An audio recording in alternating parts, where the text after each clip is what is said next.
otro día lo vi en un video y me pareció extraordinario hasta en el timbre de voz, cómo te habla. Nahuan, buen día, desde Concepción del Uruguay, Entre Ríos. Mi nombre es Hugo Barreto, lo saluda. Buen día, ¿cómo está usted? Hola. ¿Cómo le va? Buen día. Encantado, bueno, un gusto de conocerlos. Igualmente, muchas gracias. Nahuan, estábamos reflexionando aquí con mis compañeros esta cuestión de nuestra mente, que no podés parar en los tiempos que vivimos, en esta cosa de estar súper informados, esta nebulosa mental. Y la verdad que el otro día cuando lo escuchaba a usted en un video de esos que tiene usted en su canal YouTube, lo escuchaba con esa tranquilidad de invitarnos de alguna manera a tener y a ver si podemos dominar esos pensamientos. Yo no sé si la mente puede dejar de pensar. Esa es mi primera pregunta. ¿La mente puede dejar de pensar? Bueno, lo que ocurre es que tenemos varios tipos de mente, ¿no? La mente ordinaria, la mente de vigilia, la mente que estamos todos los días, su naturaleza es neurótica, es decir, es un proceso de pensar, de pensar y de pensar. Imagínate que tenemos aproximadamente 70.000 pensamientos por día. De esos 70.000, sí, de esos 70.000 pensamientos por día, siempre son los mismos, que se reciclan una y otra vez, surgen desde un modelo automático de esta mente neurótica, pero esos pensamientos realmente no son inocentes. ¿Por qué digo esto? Porque están creando realidades. Todo el tiempo ese modelo se caracteriza, ¿cierto?, por un pensamiento y una emoción, que la sostiene. La emoción tiene un relato en el cuerpo físico, a nivel de nuestra biología. Entonces llega un momento que nos hacemos adictos a esa forma de pensar, que no puede parar, y esa adicción obviamente que va creando realidades. Claro. ¿Qué quiero decir cuando crea realidades? Ese modelo de pensar y de sentir forma un campo magnético, digamos, que lleva una información y una energía que la existencia, como un gigantesco espejo, responde a ese modelo y vamos a tener, obviamente, el acorde a ese modelo de pensar, de ese pensar caótico. Entonces nuestras realidades se hacen plenamente disfuncionales muchas veces por ese mecanismo neurótico de pensar y de pensar. Claro. Esa es una posibilidad dentro de la mente ordinaria. Ahora, más allá de esa mente ordinaria, hay otros espacios, yo los llamo espacios mentales. Son espacios mentales que no están asociados ni al pasado ni al futuro. Se modelan en el aquí ahora, en el momento presente. Es la mente cuántica o un estado mental superior, ¿cierto? Donde vive el aquí ahora, el momento presente. Y ahí hay ausencia de pensamiento, solo ser. Eso es más o menos la experiencia que trato de enseñar a la gente, que vive el momento presente para poder cortar ese mecanismo neurótico y devastador que es el modelo del pensamiento rumiante. ¿Cómo se llega a eso, Nahuan? A ese, el aquí y ahora, encontrar ese espacio mental. Bueno, una de las formas, ¿no?, que nosotros enseñamos es a través de la meditación, ese estado, digamos, de pura observación, autoobservación, donde podemos ver los pensamientos cómo transcurren en la pantalla de la mente y no nos asociamos con ellos, simplemente somos meros observadores del proceso. Cuando uno no se identifica con el pensamiento y los va dejando pasar, van perdiendo la carga que tienen en la identificación y se van disolviendo en el campo de la mente y de pronto sucede el silencio, ¿no? Nahuan, voy a un ejemplo práctico. Obviamente que debo buscar un lugar cómodo, un lugar donde esté tranquilo, si puedo estar acompañado de la naturaleza o del rincón favorito de mi casa, porque supongo que esto lo podemos hacer en cualquier lugar. El tema es abstraernos del contexto, y si el contexto nos ayuda, mucho mejor. Digo, bien, me siento en una posición cómoda, puede ser una posición como se sienta una persona que hace yoga, o cómodamente en una silla. Usted corríjame si eso puede ser así o no. Ahora, cierro los ojos y trato de decir, bueno, voy a dejar de pensar. Y viene en mí que a la tarde tengo una reunión. Digo, claro, a ver qué hago. Uy, el Nahual me dijo que no tengo que pensar en eso. No hice lo que tenía que hacer. ¿Cómo hago? No tengo que pensar en la reunión. Listo, sigue de largo, me olvido de la reunión. Y al rato, no fui al supermercado, tengo que comprar las cosas para la noche, porque ¿cómo hacemos para ir dejando pasar esos pensamientos y encontrar ese espacio mental, digamos, el ejercicio práctico, digamos? ¿Cómo es? Bueno, está muy buena la pregunta. Lo que pasa es que el contexto es diferente. Si yo voy con la idea de tengo que dejar de pensar, ya voy con un predeterminamiento que me va a generar más confusión. No es así. La idea es, tengo que observar mis pensamientos, no los puedo frenar, porque es como una catarata imposible de frenar, ¿no? Lo que tengo que hacer es observarlo desde un lugar impersonal, no tratar de frenarlos nunca porque, bueno, es imposible. Sino, el truco está en verlos pasar y no identificarme. Cuando no me identifico, ¿qué quiere decir? Que no le doy energía a ese estado compulsivo del pensamiento. Al desconectarme de ellos, como si hubiera estado mirando en un teatro como desfilan los actores, pero no me identifico con ellos, van perdiendo la energía que los sostiene, que es el mecanismo mecánico, ¿cierto? Sí, claro. Entonces simplemente los veo pasar, no me asocio, ni me encuentro, no le encuentro significado, no le doy identidad a ellos. Pronto van perdiendo esa energía que lo sostiene, se van separando un pensamiento de otro, y voy a empezar a ser consciente de los espacios que generan un pensamiento de otro pensamiento. Y me quedo en los espacios. Y en los espacios donde no hay pensamiento es puro ser. Ahí empiezo a encontrar el verdadero sentido de lo que es la meditación y cortar con el mecanismo neurótico del pensamiento. Pero si voy tratando de evitar pensar, es imposible. El pensamiento va a llegar, va a venir. La idea es no identificarme con ello. Uh-huh. Hola Nahuan, ¿cómo le va? Cristian le habla. Bueno, le cuento, yo hace un tiempo en la radio intenté explicar, a raíz de lo que aprendí muchas cosas de su propio canal y escuchándolo, lo que eran los egregor. Bueno, yo no sé si fui tan claro en aquel momento cuando intenté explicarlo, pero me gustaría que usted, que tiene mucha más didáctica y más facilidad, nos cuente así brevemente de qué hablamos cuando decimos un egregor y cómo eso va influyendo en nuestra vida.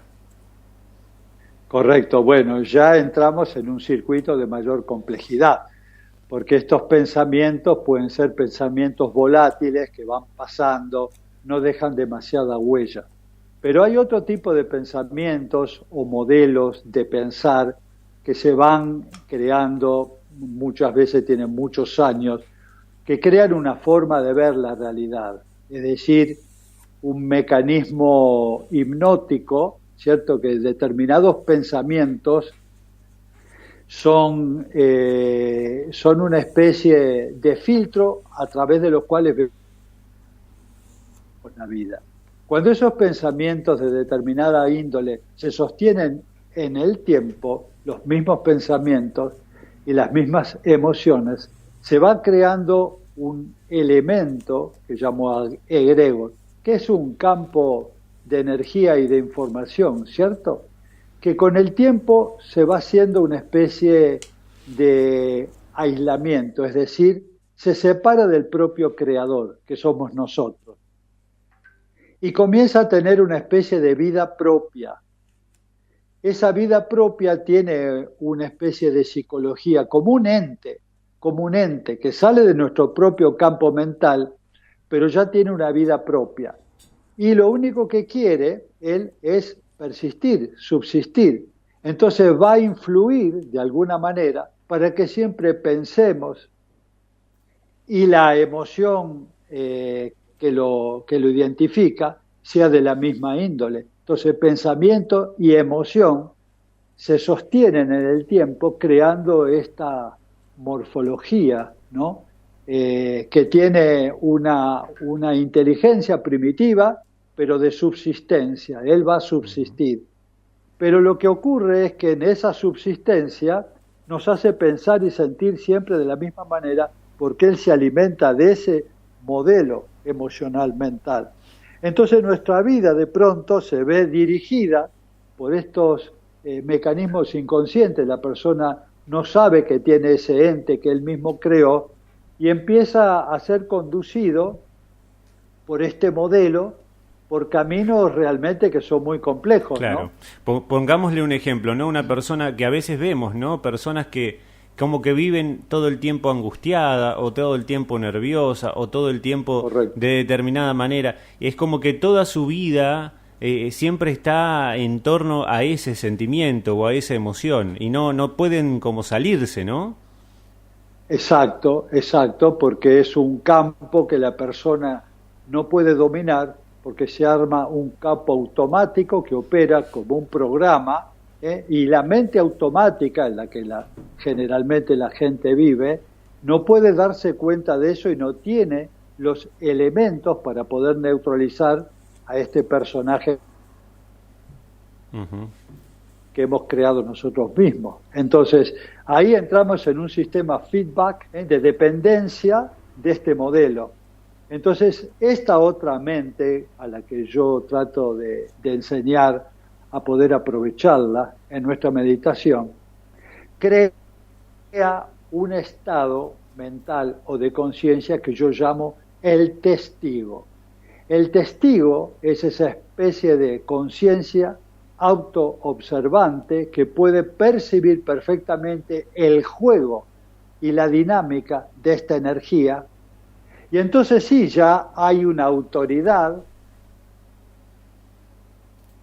que el modelo, hay un principio en física cuántica que se llama el observador modifica al observado, ¿cierto?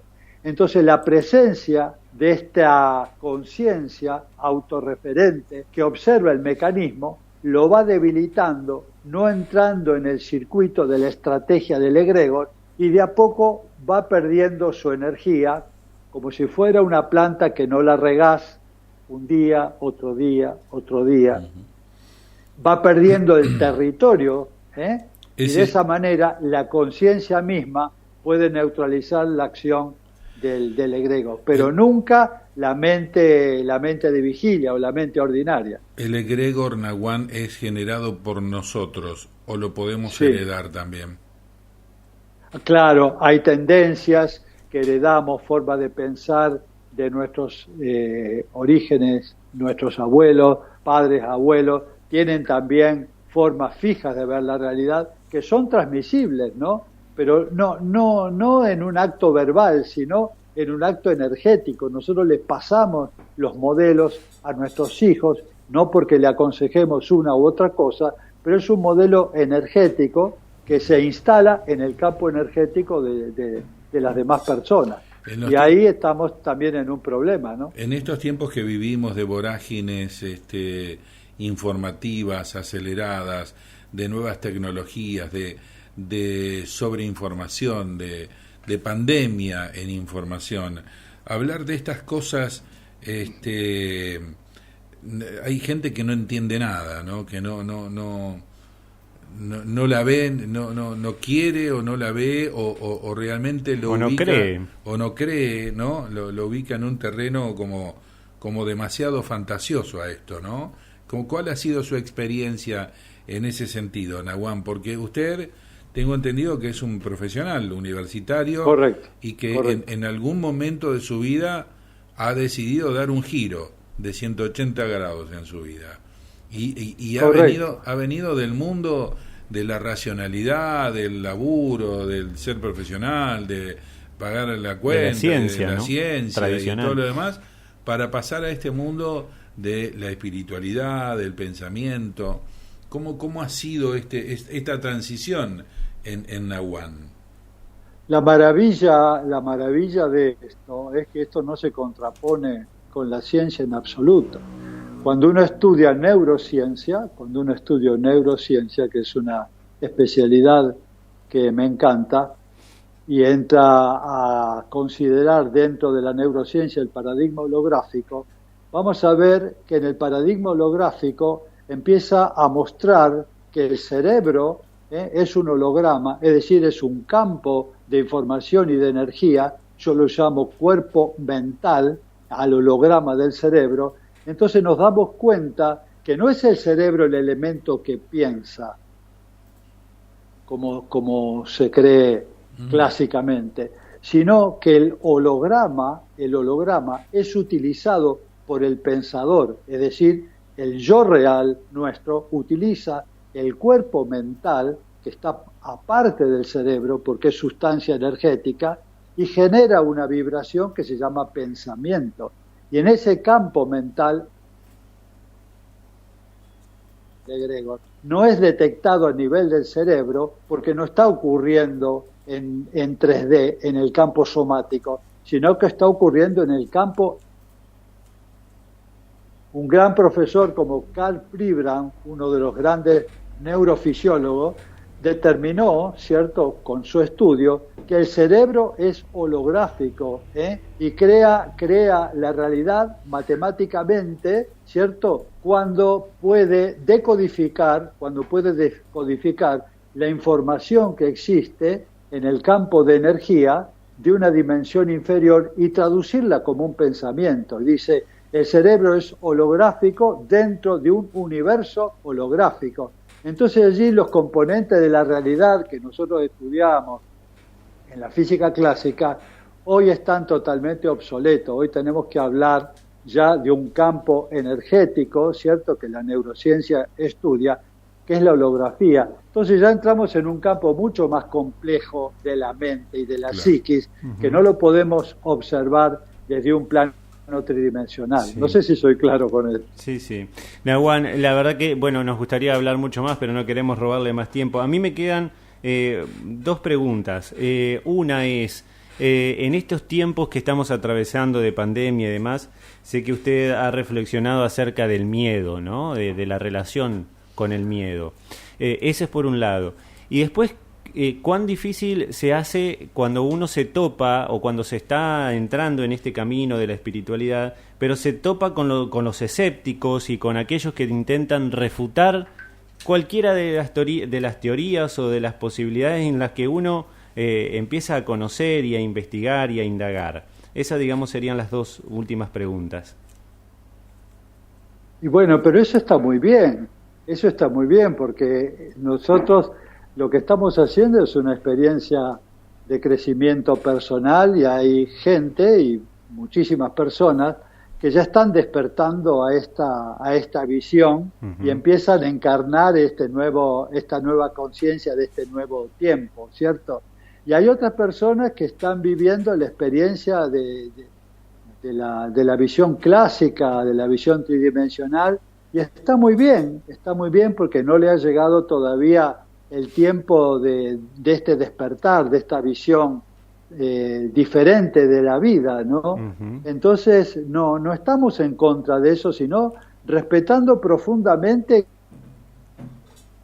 convicciones de cada uno. Esto no es una cuestión dogmática que venimos a evangelizar a nadie, claro, sino que es una propuesta para la gente que tiene la apertura para entrar en este circuito de pensamiento. O sea, no hay conflicto con eso. Claro.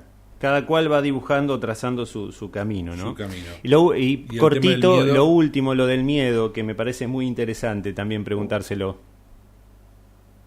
El miedo es una falta de confianza absoluta en la inteligencia subyacente que sostiene todo esto, ¿no? Eso sucede en la mente tridimensional está conectada con la inseguridad, vive en un estado de ilusión, no puede describir la realidad, la distorsiona, entonces crea un montón de aspectos en el logaritmo de su mente, distorsiones que generan miedo. La persona que está en otro momento de su vida, abriendo su corazón a otras realidades, entra a darse cuenta de que existe una inteligencia subyacente que sostiene todo esto y es orden perfecto, creatividad perfecta, coordinación, coherencia perfecta. Entonces se alinea en este modelo de sentir y pensar y ese miedo desaparece porque la confianza absoluta en la inteligencia, en la conciencia o Dios, como quieran llamarlo, es total. Entonces vive una realidad absolutamente diferente, ¿no? La verdad que es muy interesante, Nahuan, como para poder seguir charlando con usted, pero bueno, los tiempos radiales son limitados y estos temas necesitan de la reflexión, de la predisposición de quien nos está escuchando, pero bueno, con que le lleguemos a una o dos personas con este mensaje de que hay maneras de manejar la energía, que hay maneras de pensar y de encarar la vida por otro lado, bienvenido sea el mensaje. Le quiero agradecer muchísimo su tiempo, ¿eh? Al contrario, para mí es un gran placer, honor de poder llevar humildemente esta semilla de conciencia y bueno, estoy disponible para cuando quieran retomar el contacto, absolutamente de corazón. Bien. Y desearle a toda tu audiencia que este trabajo que estás haciendo me parece brillante porque es parte de esa inteligencia, ¿no?, que sostiene, que nos utiliza a nosotros como vectores de ese campo de luz. Uh-huh. Nahuan, un abrazo y también para su esposa, uh-huh, que gentilmente nos ha atendido también y coordinado la nota. Muchas gracias, muy amable. Bueno, un abrazo muy grande para toda la audiencia. Hasta luego, gracias. Bueno, Nahuan, Cristian, lo descubriste vos, pertenece a Intihuatana.